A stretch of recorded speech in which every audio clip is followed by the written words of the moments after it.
1991. Birds and people are living together in seemingly perfect harmony, until one day a young man catches fire. This is Phoenix.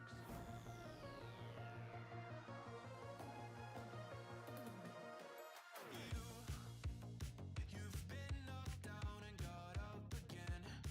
In a corner, you're surrounded, no defenders. You've hit your fury and kept it in. But it's time now, you ignite and turn to embers. Like a phoenix, you burst in a fire burn. A thirst and desire, you transform right up in a flash. You spread your wings to rise from the ashes. Phoenix, you burst in a fire burn. A thirst and desire, you transform right up in a flash. You spread your wings to rise from the ashes.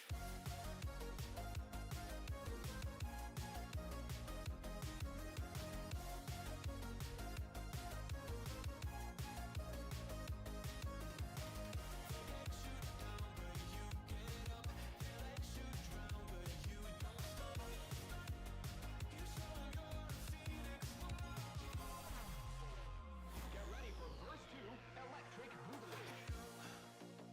You see the truth behind the veil, and you know that they're just looking for attention. Oh, you don't let their ruthlessness prevail. Oh, it's time now, light your fires for ascension. Like a phoenix, you burst in a fire burn. A thirst and desire, you transform right up in a flash. You spread your wings to rise from the ashes. Phoenix, you burst in a fire burn. A thirst and desire, you transform right up in a flash. You spread your wings to rise from the ashes. Good evening, everybody. Welcome back to another knee-jerk stream, of course, for Game Week 4, because Game Week 3 is finished.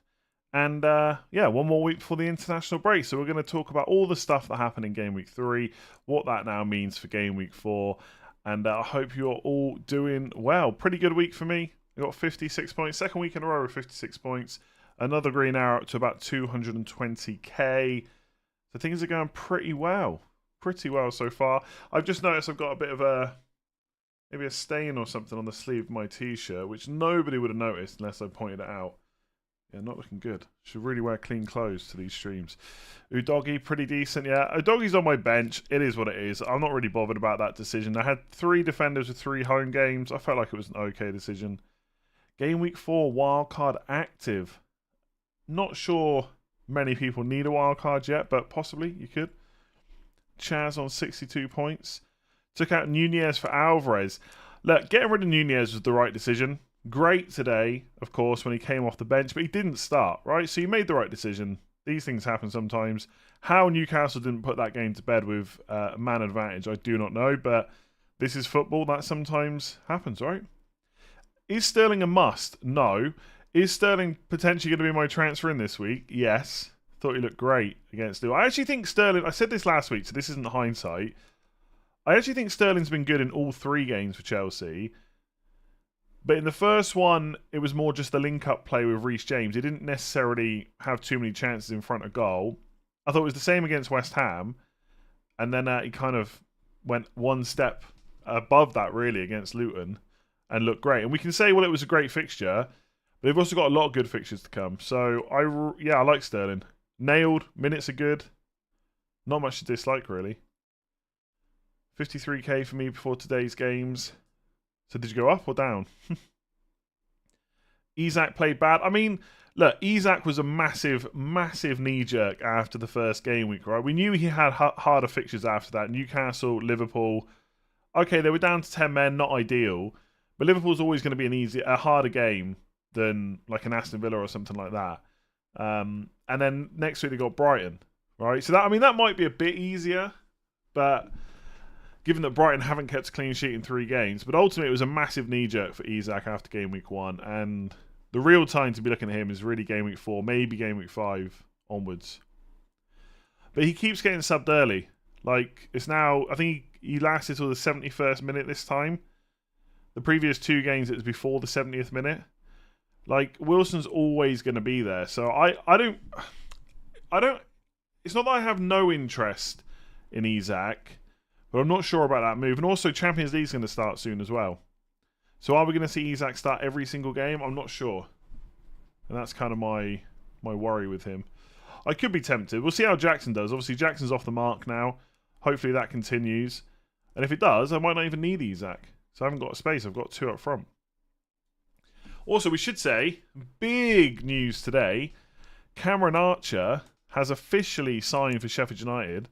So that player third on my bench with 0 points is soon going to be 1 or 2 points every single week, because I think he has to start for Sheffield United, to be honest. I don't know whether he definitely will in game week 4, but after the international break, I'd be surprised if he's not starting most weeks. Could be another Ryan Brewster, but for now, I'd absolutely take the 1 or 2 points off the bench if needed. I might even, in fact, for game week 4, I've actually got him first on the bench ahead of Kabori and Saliba, but I might change that. I'll see. Maybe I got a bit excited. Let me see here.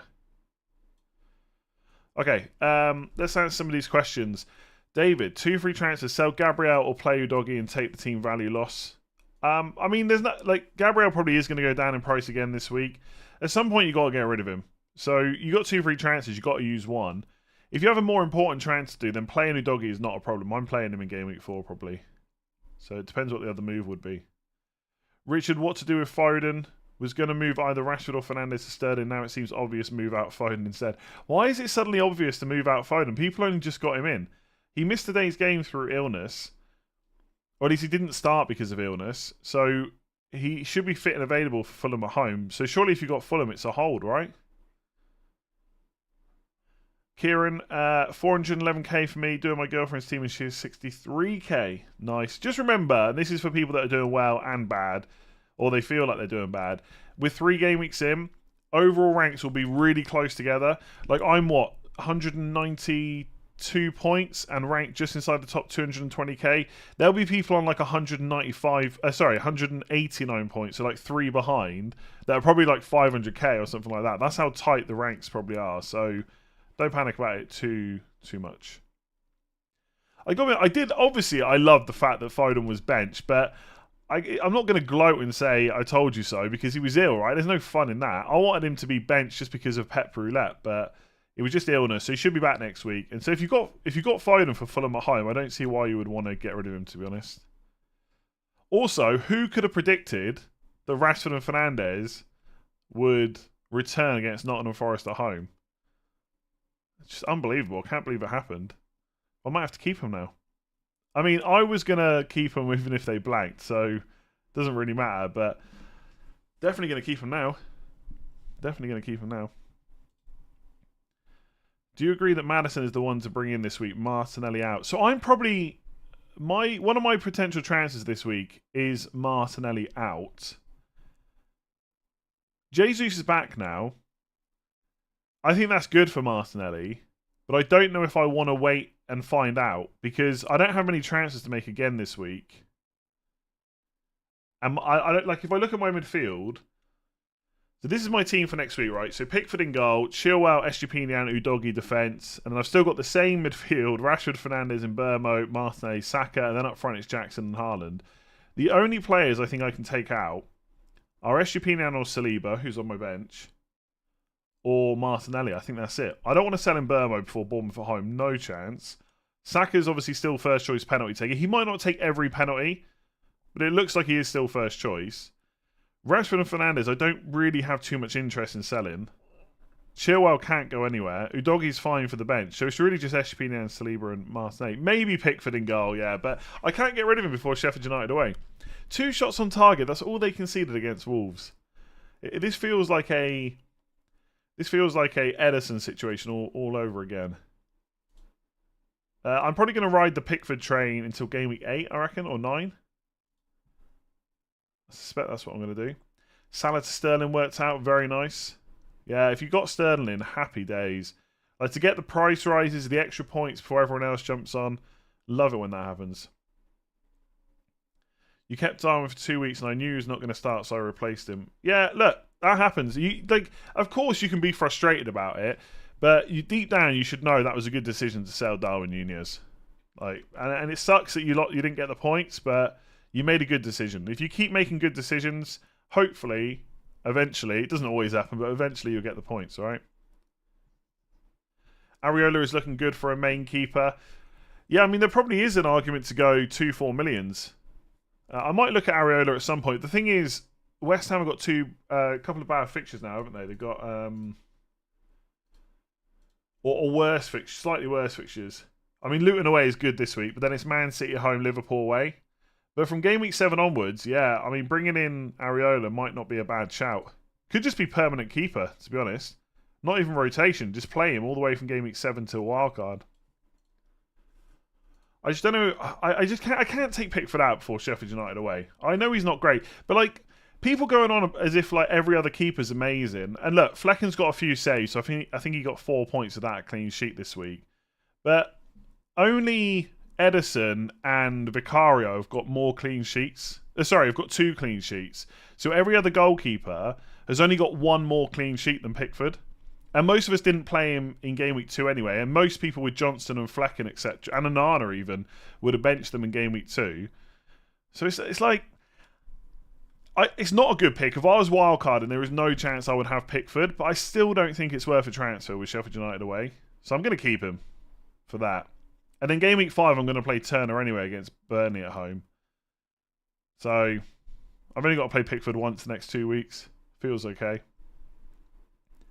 And I think it's a bit like the Watkins transfer last week. I kind of just want to get ahead on transfers. And by the way, with Martinelli, I think Martinelli is exactly like Watkins last week. Like in game week 3, I didn't need to sell Watkins, but it made the most sense for my future plans. And I think this week it's kind of similar with Martinelli. Like he doesn't need to be sold. If he's in your team, it's not a problem. He's starting. Jesus is back. Arsenal will definitely score against Man United. And he'll probably do well, but I think there's better options at the moment.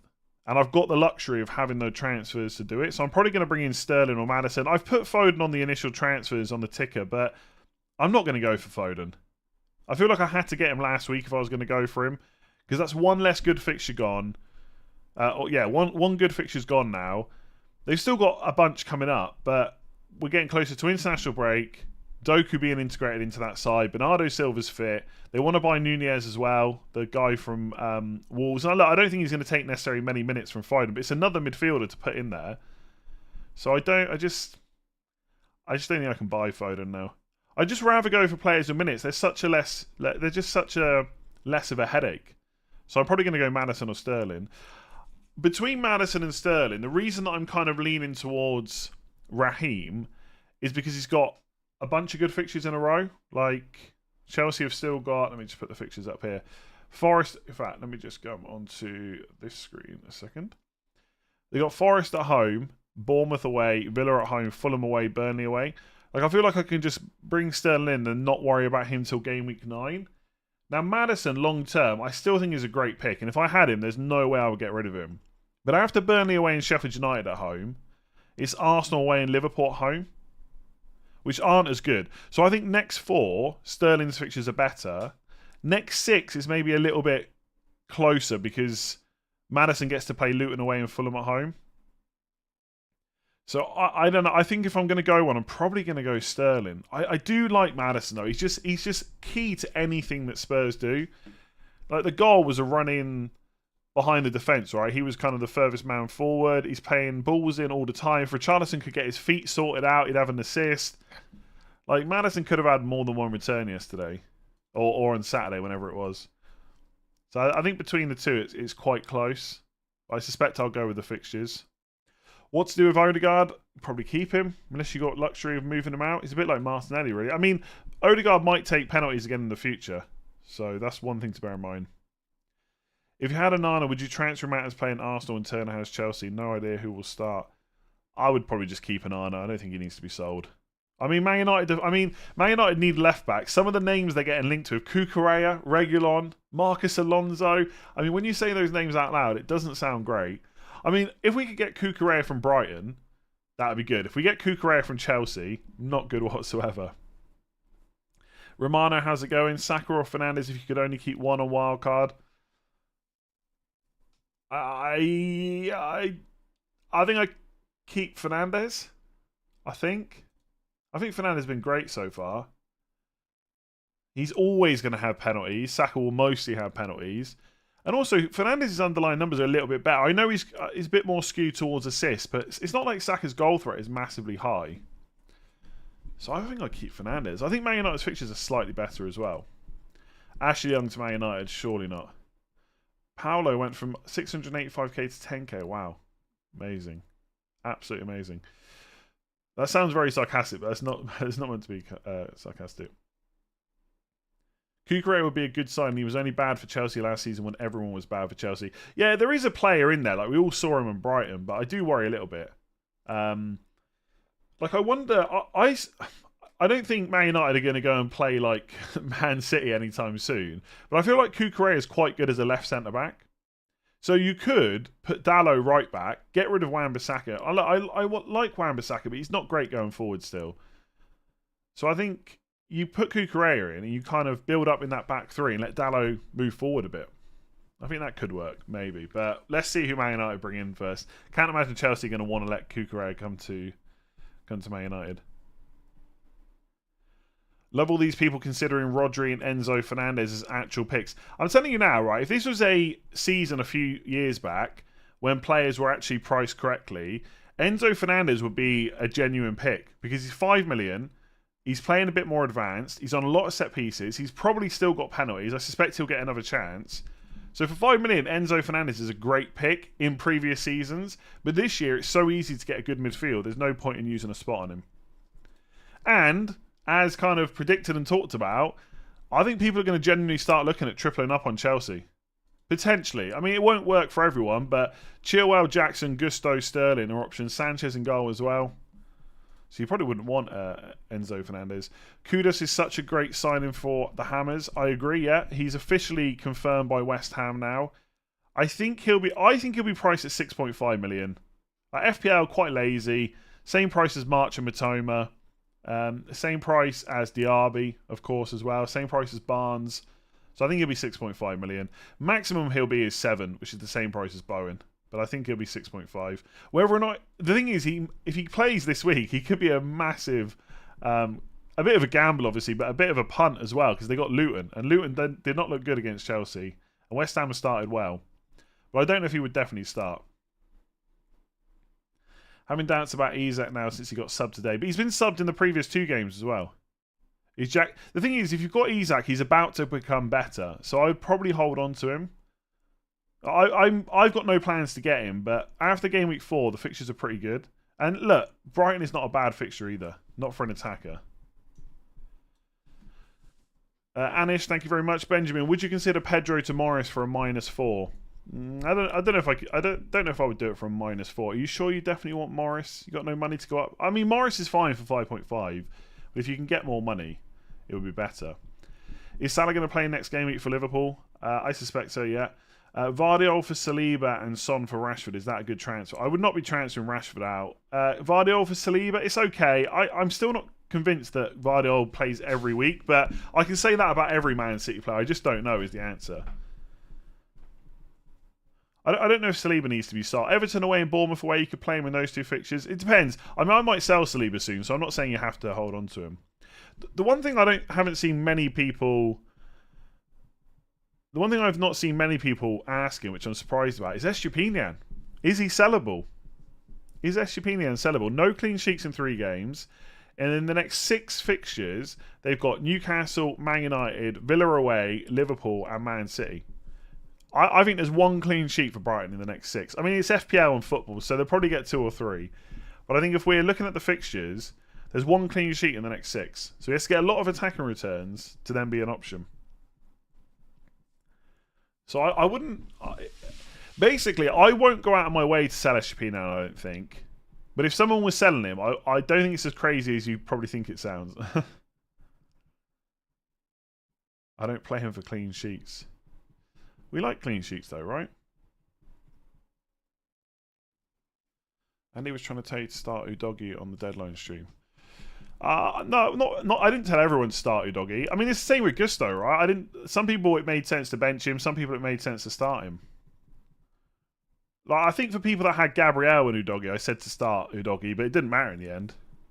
Also, I'm thinking about starting a new mini league for the poor Saliba owners that only have 14 points. When there's people who've played Gabriel for 3 games in a row and have Gusto on the bench, and now on 16 points, so they're actually ahead. So I'm thinking about starting a mini league for poor Saliba owners. Now behind. You were trying to tell me. Look, honestly, I really don't think it's a bad decision to bench Udogie for me. I really don't. I had 3 players, great home fixtures. Happy days. I don't regret moves like that, to be honest. Just no point.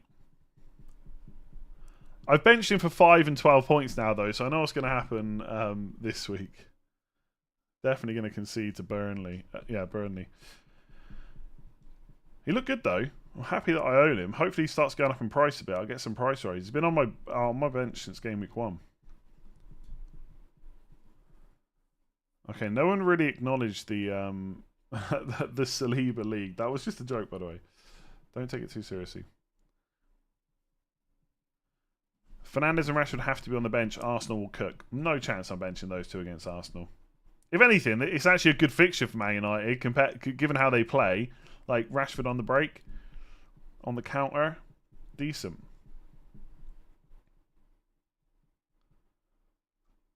Who to get for João Pedro? I mean, a lot of it obviously depends how much money you got, right? Do they make my violins that small for this new league? Honestly, you know, Business Cat, you just know what I was talking about last week. Just the additional points. Like, I've lost at least 21 points. I've lost in a few game weeks. If I know Kuda starts, I'm 100% backing him Friday night. I like it. I like it. I still have Gabriel, Shaw, and Pedro 1 free transfer wildcard. I mean, you've got 3 other defenders, right? So you don't necessarily need to play Gabriel and Shaw. You could take a hit. Had Gusto on the bench. A lot of people would have done that. What do you think about Ward-Prowse as an FPL asset? I don't particularly like him, to be honest. Like, West Ham have got 2 tough fixtures after Luton.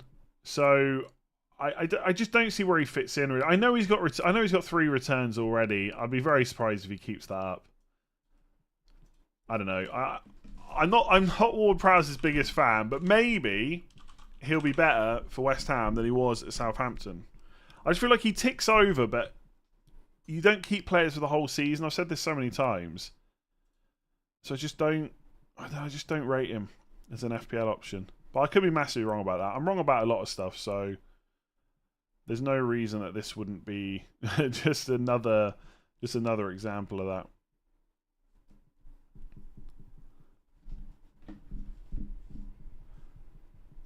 West Ham have got big lads ready to take his deliveries. They have, yeah. Like, I don't think he's a bad option. I've got no interest in him, really. Any news on the Udogie injury? Saw he came off early. He should be fine, yeah. He should be fine. That's what Postecoglou said, I think. What to do with Salah? I think same as last week. Keep him if you don't need the money. If you need the money, you can sell him. Who to sell? Estepinian, Saliba, Trippier, XA, XG, not so good. I know bad fixtures, but it's still terrible. Is he worth the move? Is Diaz better? I think I'd rather have Trippier than Diaz. I think you at least get some attacking potential. And they have had tougher fixtures. So moving forward, you'd hope they'd be okay. Obviously, Botman got an injury and he went off today early. So we'll have to wait and see how long he's out for, because that wouldn't be great for the Newcastle backline. Out of selling Saliba and Estepinian, I'm a little bit unsure. I think it depends on the rest of your defence and when you need to play them. Because if you need someone for game week 5 and 7, then Saliba's got Everton away, Bournemouth away. Whereas Estepinian, you'd want to bench him in game week 5, I think. And probably game week 7 as well, and 8 and 9. This is why I think he's sellable, by the way. Newcastle at home, Man United away. Bournemouth at home is good. Then it's Villa away, Liverpool at home, Man City away. I think he's potentially sellable. Obviously, if you can bench him in the tougher fixtures and work around it, then it's not a problem. Because I think after those fixtures, he looks good again. I still think I will be looking at going for Trippier. That will probably be the move that I end up making. Probably not this week, though. I think defender moves for me are quite tricky, because it makes sense. If I go this week for a defender, it makes sense to go Man City.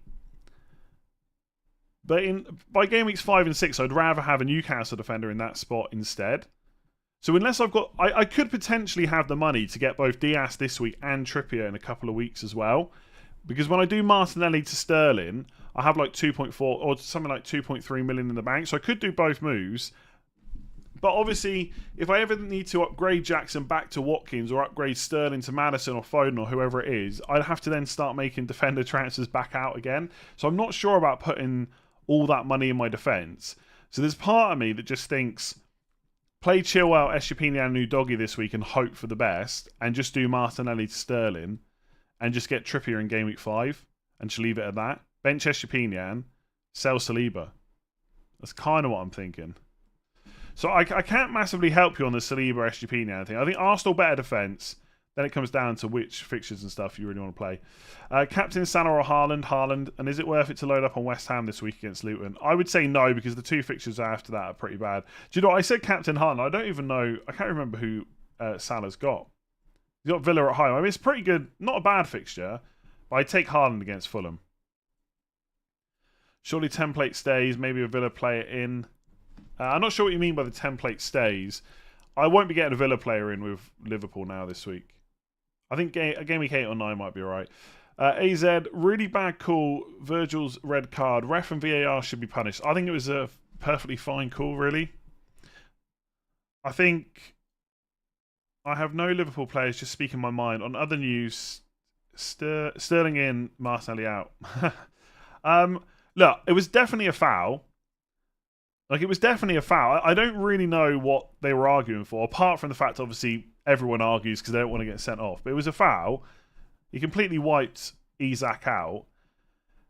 In my opinion, anyway. I'm sure lots of you will agree. So then it's just down to whether or not it was a clear goal-scoring opportunity. Maybe you could debate that. But he was through on goal, right, if Van Dijk doesn't make that tackle. So it's maybe a bit harsh, but I don't think it's really that... I don't think it was a really bad call at all. Which I know, and I know loads of people are going to disagree, but that's just for me. A definite foul. So then it's just whether or not he's last man and clear goal scoring opportunity, and I think he was. So I think it's fair, unfortunately. And I don't think they got much of a leg to stand on. I'll tell you now, they ain't going to appeal it. That's for sure. And if they do, they won't win. Trent was fouled for the first yellow. I don't want to do like a Premier League manager on this, but I can't really remember the first yellow for Trent. I do know that for the second one he was lucky, where he pushed Gordon. Like, basically, if Trent hadn't already had a yellow card, he definitely would have got a yellow card for that foul on Gordon. So potentially he could have been sent off as well. But I'm not saying whether the first one was right or wrong, because I can't really remember it. The rules say it wasn't a red card and it will be appealed. Klopp alluded to it and it should be overturned. I'd be very surprised if that happens. But anyway, I don't want to get too stuck on that. It's done now. I'm worried if Chelsea getting a new forward by the deadline, especially if I bring in Sterling and Jackson. I think whatever happens, Sterling's nailed. I don't see... Like, they've got a lack of experience in that team. They've got a lot of young players. They need someone like Sterling. You just don't bench him when he's playing like this. And they got no Europe or anything either, so there's no need for rotation. So Sterling on the right, Sterling on the left. I think he plays no matter what.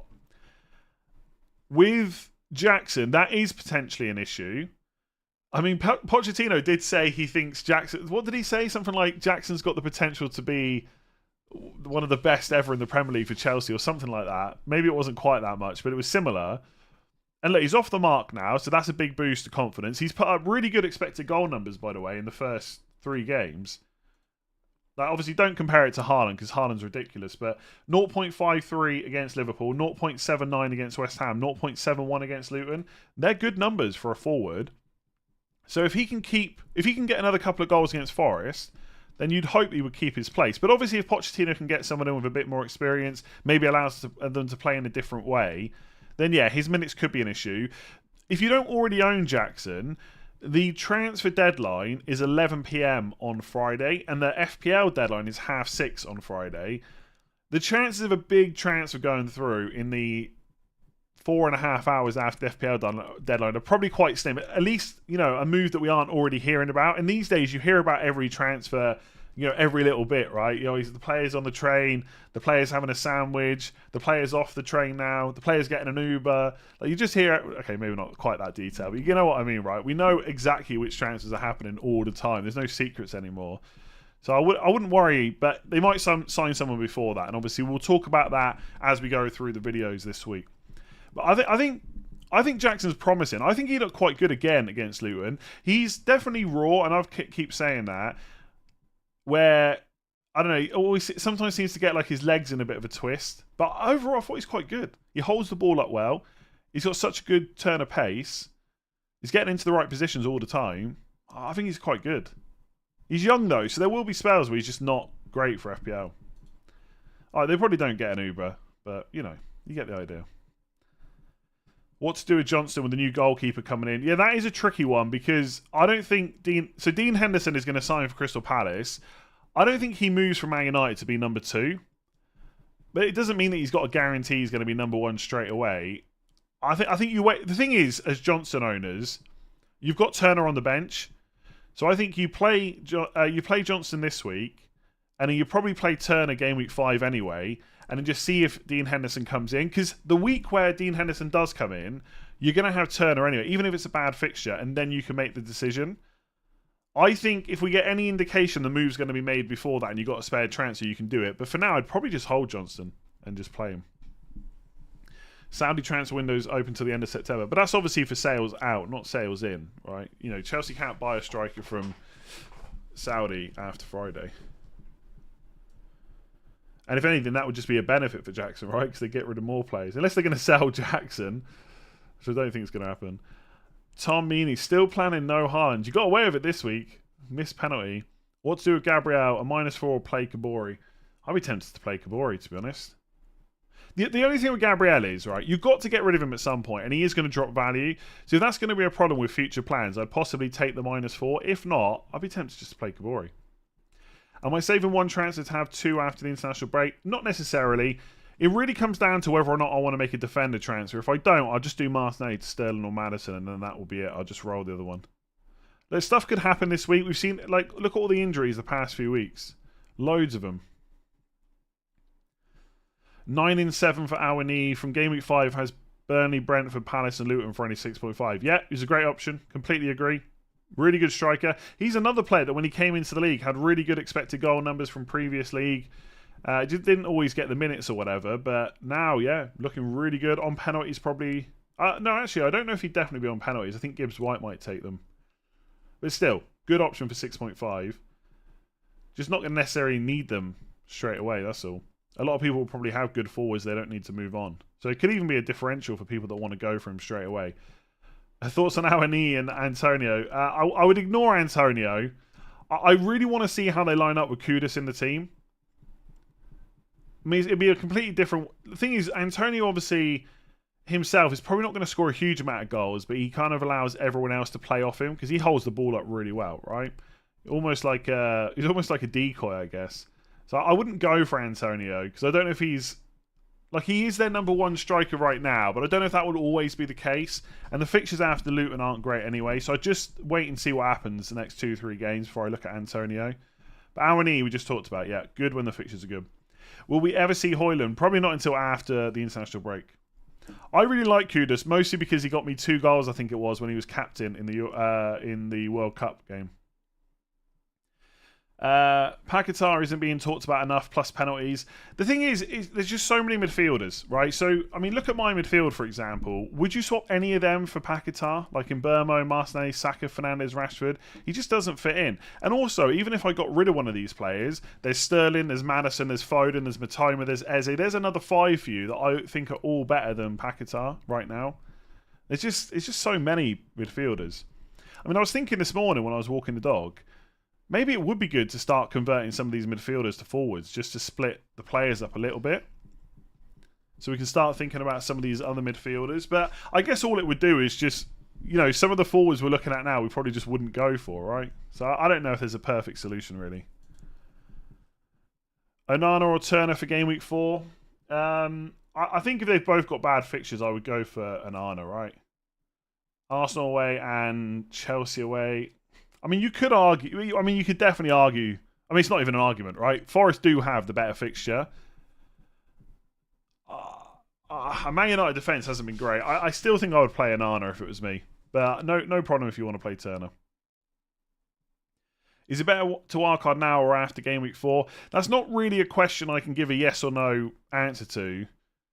Like, or say it is or isn't better, because it all depends on your team. I suspect the answer is similar to game week 3, though. Most people probably don't need it, but there might be some that do.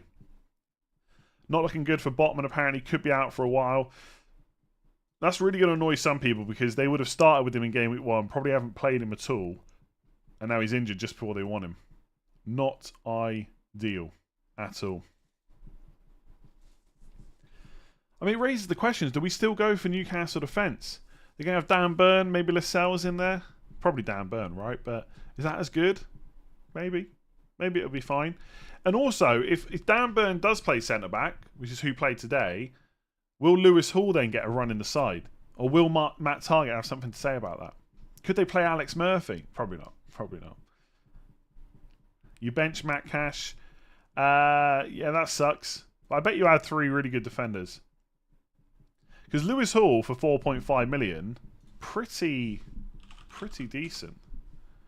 Pretty decent. Burn as a centre-back is not good. Yeah, well, that's not good. That's not a good sign then, is it, for Newcastle? I don't think Livramento will come in, right? Because Trippier's right back. I mean, if I'm gonna ignore Newcastle, then I'd probably get Diaz this week. Just do Diaz and Sterling in for Martinelli and Saliba or Estupiñán. I mean, in fact, right, let me have a quick look at this. I don't know if I need Newcastle defenders straight away. So let me just bring up let me just bring up my team, right? I will put it on the other screen as well. So this is my team for game week 4. If you want to check this out, by the way, Fantasy Football Hub, links in the description below. Yeah, so game week 4, right, I could... Let's just say I go Saliba.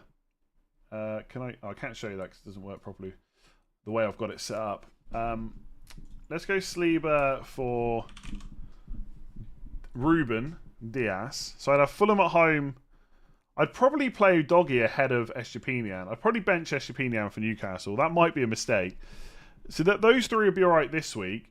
And then in game week 5, I'd have Ruben Diaz against West Ham away. I'd bench Estupiñán again for Man United away. And I'd play Doggy and Chilwell against Sheffield United at home, Bournemouth away. So I wouldn't necessarily need a Newcastle defender in game week 5. And then in game week 6, Estupiñán's got Bournemouth at home. So I would definitely play him for instead of Udogie. And then Ruben Diaz has got Forest at home. And Chilwell's got Aston Villa at home. So I don't necessarily need a Newcastle defender for game week 6. And obviously this is all hoping that no one gets injured. Go on to game week 7. Chilwell, Fulham away. No way I'm going to bench a guy that attacking. Ruben Diaz has got Wolves away.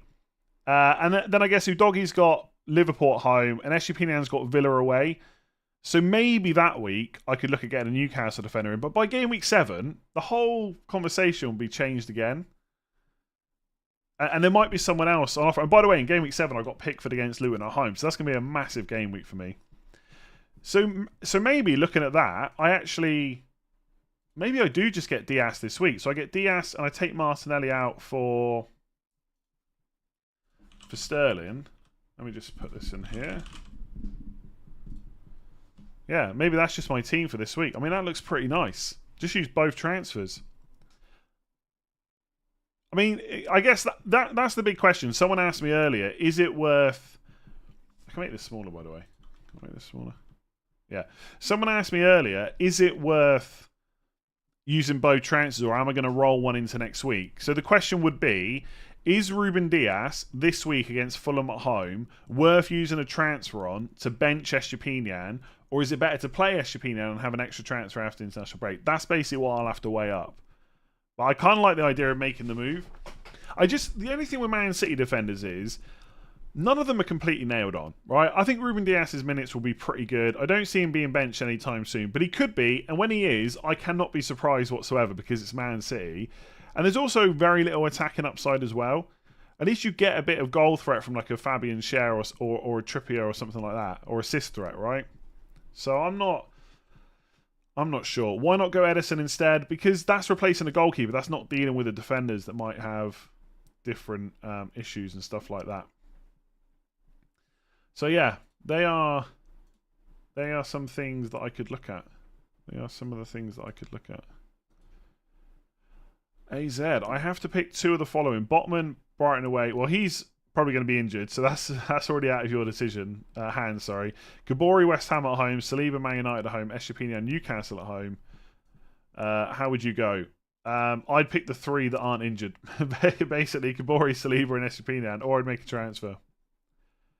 Lascelles surely starts for Newcastle alongside Schär, but I don't know if that gives me any confidence versus, Dan Burn playing there. I mean, Gusto, is another defender I could look at. Here's my prediction for Gusto, right? For me, okay? If you've got him, happy days. If you're thinking about bringing him in, happy days. This is my thought process with Gusto. Reece James said he's going to be back in a few weeks. I'm going to take that as 4 to 5 weeks. When you include the international break, that means Reece James is probably going to be back by game weeks 5 or 6, which means if I bring Gusto in this week, I get game week 4, I maybe get game week 5, a much less chance of getting game week 6 as well. So I might only get him for 2 weeks. So for that reason, I will ignore him. You know what's going to happen? Reece James will either be out for longer or he'll be back. People with Gusto will keep him. And then Reece James will just get injured again. And then everyone will have Gusto on the bench. Happy days. Whereas I don't have him. Plus he's gone up in price. He's no longer 4 million. That's my prediction. I'm going to ignore him. And it's going to be a mistake. And by the way, if I get Sterling in, I don't have a slot for a Chelsea player because I have 3. Jackson, Sterling and Chilwell. So yeah, there you go. I always make predictions about how the narrative is going to switch, but this time I'm going to make a narrative about how it's going to go bad for me. See, Gusto, so Sterling would lock me out of Gusto, but I have thought about this. Which one is better to go without? Because if I go with Gusto, he's only 4.1 million, so it allows me a lot of money to spend elsewhere. And instead of Sterling, I could go for Maddison. Whereas if I go for Sterling, there's no £4 million Man City defender or whatever, right? So you've got to spend a bit more money. So that's what I'd say. So it's basically like Sterling and Diaz or Gusto and Maddison. Now, I think, again, in seasons gone past, I'd absolutely take Gusto and Maddison because I would want that money for other moves. But what other moves do I need that money for, right? There's just none. So I'll probably go Sterling. I'll probably go Sterling and Diaz route. And Gusto will probably play 15 of the next 20 games or something like that. 15 of the next 17, whatever. Gakpo more nailed with Salah leaving. Salah's not going to leave, surely. Surely he's not going to leave. I just don't believe it. Oh, what have FPL changed? After review, the assist for Liverpool's first goal was awarded to Diogo Jota. The error from Sven Botman was deemed a forced error, resulting as a consequence of Jota's pass. Ah, come on, lads. You owe me a goal for Solly March from last year and an assist for Ederson. I'm gonna tweet on that. Any news on the Ederson assist from last season?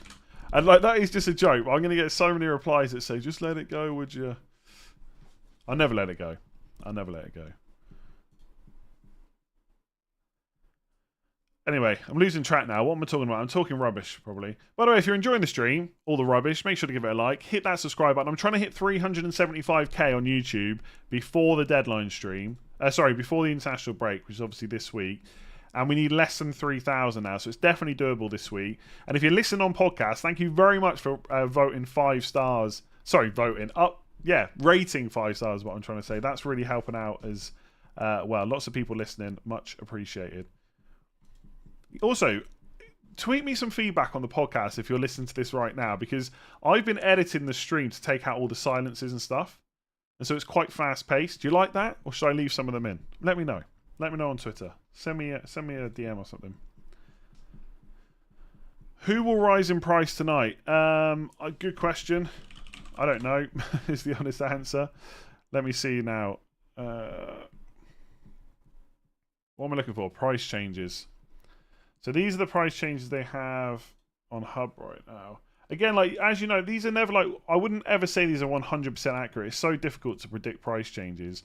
But Vardiol possibly going up tonight. Saka, Haaland, I'm not sure about that. Edison, Akanji, lots of Man City players. In Burmo, Rodri's being sold now, so he's not going to go up. Anderson maybe.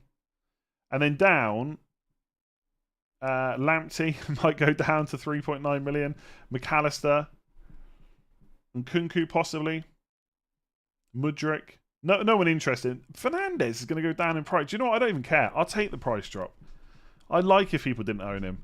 João Pedro, I think when someone hits 90%, there's a chance. So João Pedro possibly. João Pedro possibly. Again, though, I wouldn't get too hung up on price changes, one. But also, just because a player might go up in price doesn't mean they definitely will. But if it's tight for money, then you should go. If you're 100% sure that's the move you're going to make. Like lots of people talked about early transfers this week. That's generally my opinion. If you're 100% sure that is the move that you want to make, and there's no European matches or anything like that, and money's going to be really tight, I'm happy with an early move. But for most other people, I'd be really careful. Like for me, I didn't move early on Martinelli to Sterling, so I'm not 100% sure I want to sell Martinelli. I'm not 100% sure Sterling is the one that I want to bring in. And I don't feel like I'm going to be locked out of any moves anytime soon. Oh, was that the defender? Oh, hang on. Was that not Bruno Fernandes? Let me just check here. Sorry, I got to go back to... Let me see.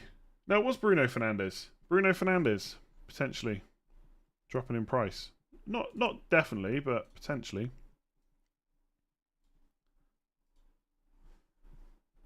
Chelsea played Carabao Cup in midweek. It'd be interesting to see who plays in that game. Who gets a rest? Who gets minutes? I've been listening to your podcast videos. It's easy for me during the week working by myself. Definitely prefer not as many edited out gaps. I also play your podcast in 1.5 speed. Yeah, the problem, not to bore you too much with this, like it took me like half an hour, which isn't a long time, but on a Sunday night when you've already done the stream, you don't want to be editing a podcast for too long. So you either do all the silences or you just leave them all in. Like it's one or the other, because otherwise you've got to listen to each bit to decide which ones to take out. I just don't know if I have the time to do that and to get it out on Sunday. Like I could put it out Monday instead, but then it'd probably be Monday afternoon, not quite as good.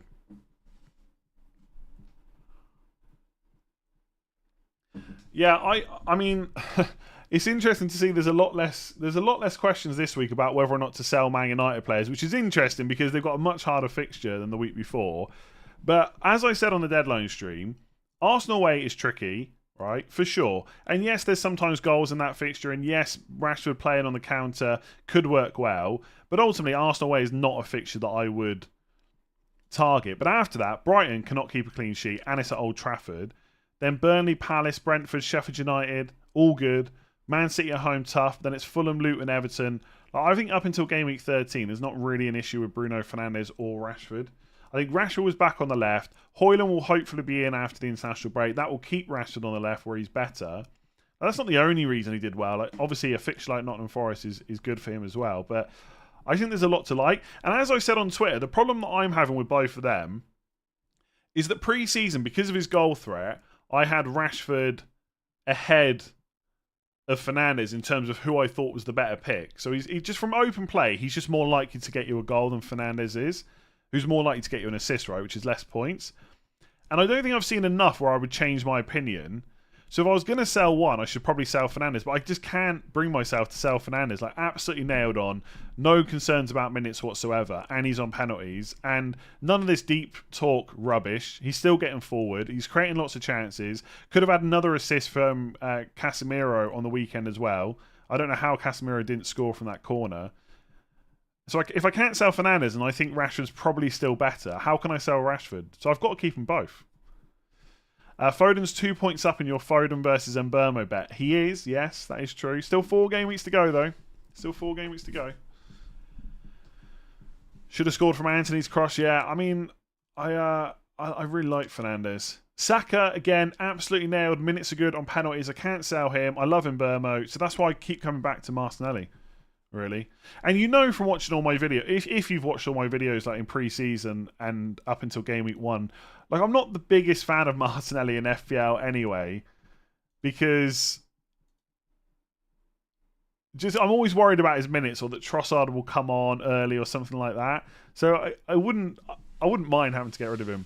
Not really a podcast if it's edited, is it? Do you really think podcasts aren't edited? Interesting. You said that Saka isn't on penalties. I don't think I said that. I don't think I said 100% Saka is not on penalties. I never said that. I did think that Odegaard would take the next penalty, so I did get that wrong. Happy to hold my hands up for that. But I never said it was a guarantee that Saka would never take a penalty again. But yes, I did get it wrong on Odegaard. Shaw and João Pedro to Colwill. Shaw and João Pedro to Colwill and Vissa. I'm not a big fan of Colwill, to be honest. I mean, I guess he could keep starting. I think I'd rather go Gusto. And Wissa, or to Alvarez and Gusto. Yeah, I'd rather go Alvarez and Gusto. I thought Alvarez was good today, by the way. A little bit unlucky not to return. Would have had the assist if Haaland had put the penalty away. He hit the post. He's on all set pieces. I really like him. As long as he keeps starting, which is always the problem with Man City players, I think he's really good. He's really good. Salah to Sterling / Madison and Pedro to Isak / Wissa. Yes, in theory, I like those moves. I mean, João Pedro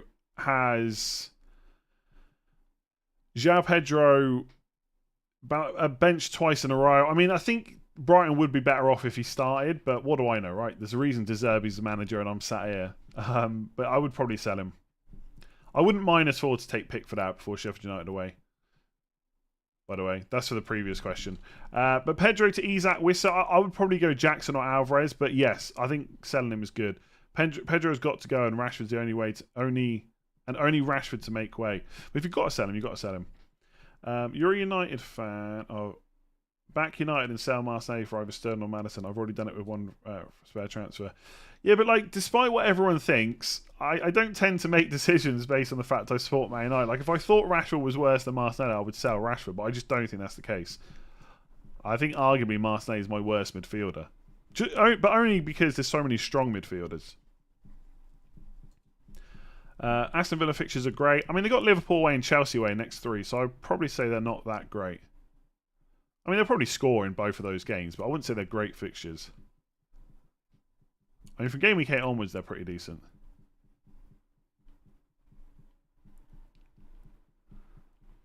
With the fixtures coming up, I think we need to really consider a Chelsea treble up. Martinelli Sterling just looks so obvious. Yeah, but does it look obvious because of the fixtures? Because they had Luton at home last week, right? I mean, to be fair, Martinelli had Fulham at home.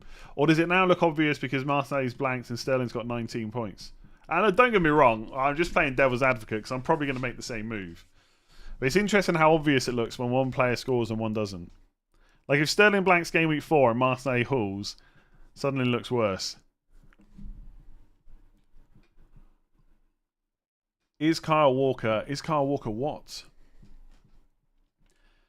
Is it time to sell Eze? I find giving an answer to these questions quite difficult because it's very easy for me to sit here and say you should just hold on to him. Like, if you've had him since game week 1 and he's potentially going to go down in price again at some point, it's difficult to hold on to him. But I just think they've got 3 home games in the next 5 of Wolves, Fulham and Forest. That's in game weeks 4, 6 and 8. And in between it's Villa away, Man United away. I guess they're not that easy. I feel like Eze's been a little bit unlucky. A little bit unlucky maybe. Not to have anything up until this point. I think Eze comes down to, if you've got the transfer, the luxury of using one on him, then use it. But if you don't, I wouldn't be panicking about him. I still think he's a pretty good pick. Again, I'd rather have him Burmo, but I've said that all along. I've not really changed my tune on that. Who do I sell Salah for? I've got Maddison, Sterling, and Burmo, Saka. The move reason is cash for Trippier next game week. Thing is, if you don't need the cash this game week, I would just hold Salah. Unless you've got 2 free transfers and you need to use one. I would go for a Man United player, probably. But you don't need to do it this week. So just hold Salah this week and get the Man United player next week. Forest is not the easy fixture we thought they would be. And Man United just put 3 past them. And didn't they score 2 of them before? They scored 2 before the red card as well. And also, I watched that first half, albeit on my phone, so it wasn't great viewing. But I watched it and thought, if that was a more cohesive attacking team, they would have scored more goals than Man United did against Forest. I didn't think they were that great in defence, and I don't think we should see it as a hard fixture at all. And that's not hindsight. I said that before this week. Chelsea hype after playing Luton. Yeah, but they got Forest at home next, right? Then Bournemouth away. They got good fixtures coming up. And also, the hype for me was before this week anyway. It's my first time playing FPL this year. I'm in the top 100,000. Very nice. Why did I take Saliba out? I've just put him on the bench. I mean, I might play him second bench or something like that, but got Man United at home. I'd expect Man United to score, basically. I mean, they might not. Arsenal's a good defence, but I reckon Man United score in that game. Oh, yeah, we haven't talked about this. There can't be many Jason Steele owners because we haven't had any questions, but we're still not starting for Brighton. Who do you think is the best 4.5 million goalkeeper option? Personally, I would have gone Johnston, but Palace now have Henderson. I think it's absolutely Flecken. If I could choose again, I'd go Flecken. I'm a little bit annoyed about with myself as well because he was the one that I had in lots of my pre-season drafts. But I think it is him, yeah. Better defence than Everton. No issues in terms of, you know, Dean Henderson coming to his club. I think it has to be him. Maybe Sanchez at Chelsea, but I also think there's 3 good outfield players as well. I wouldn't go Leno. I think the Fulham defence is rubbish. He got lucky in game week 1 to get such a big haul. So I personally wouldn't go there, I don't think. Thoughts on Thomas Sterling? Don't mind it. Don't mind it. Areola and Leno. I just don't. Fulham defence. Don't get me wrong, I've got Pickford, and I'm not saying he's good either, but I just don't think Leno's good. What did you think of the Burnley performance? I didn't watch it because I was watching the Man City game. The Burnley game wasn't on TV.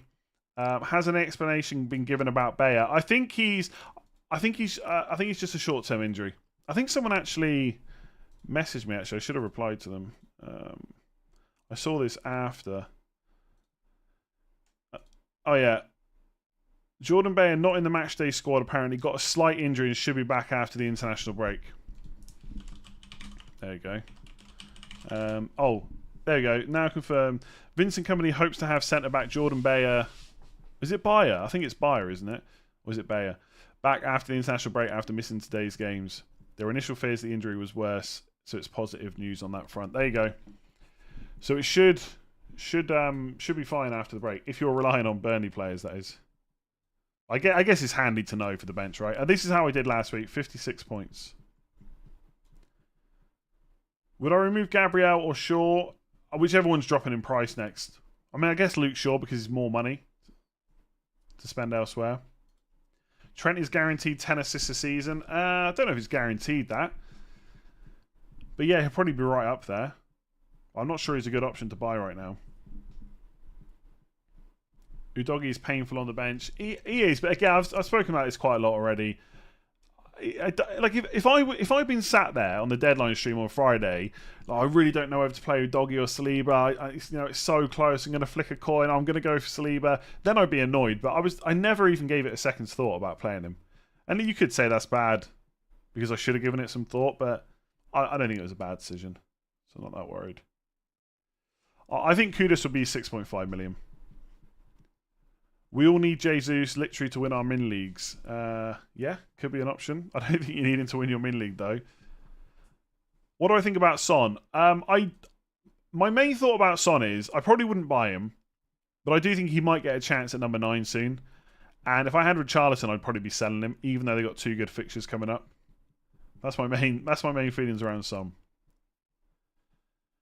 I've had a good start. I'm on 193 points. However, really bad game week for fixtures for my team. Is it a good idea to go for the free hit? No. Almost certainly not. You don't even necessarily need to wait for a double game week. I personally prefer using free hits in blank game weeks. There'll be lots of discussion on this as we get closer to using it. And some people will go double game weeks. Some people will go blank game weeks. Ultimately, there's almost no chance you need to use it now.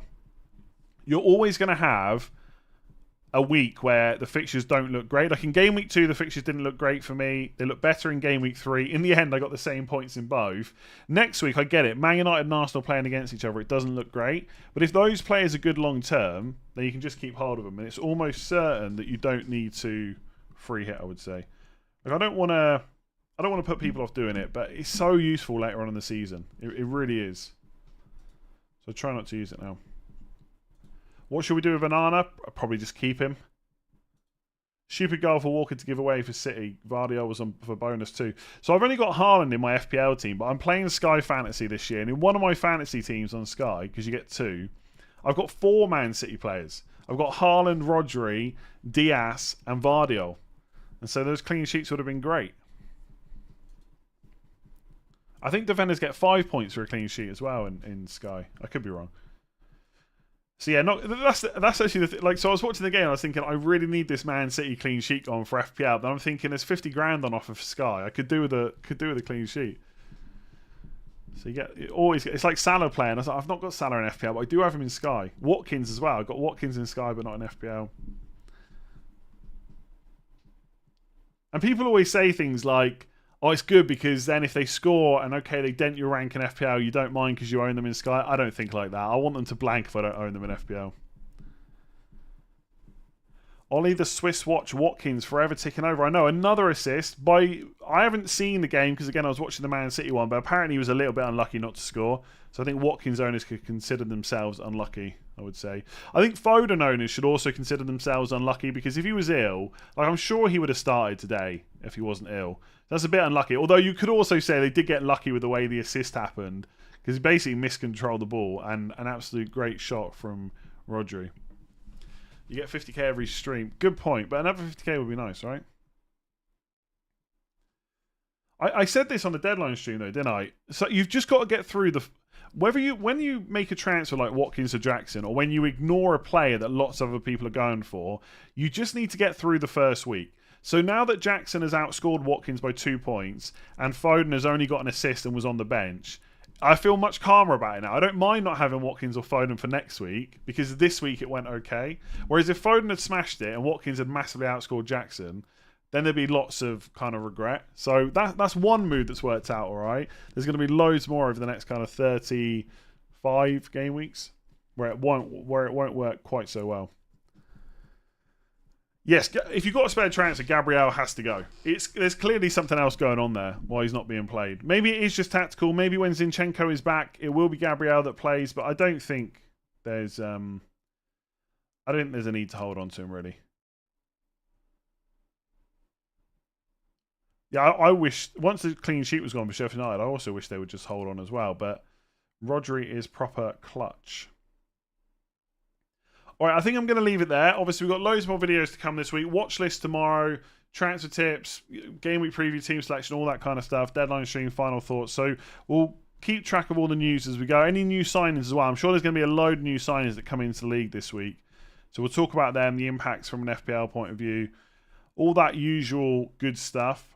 Thank you very much for joining me. If you're watching on YouTube, please do make sure to give the video a like. Hit that subscribe button. I'm trying to hit 375k before the international break.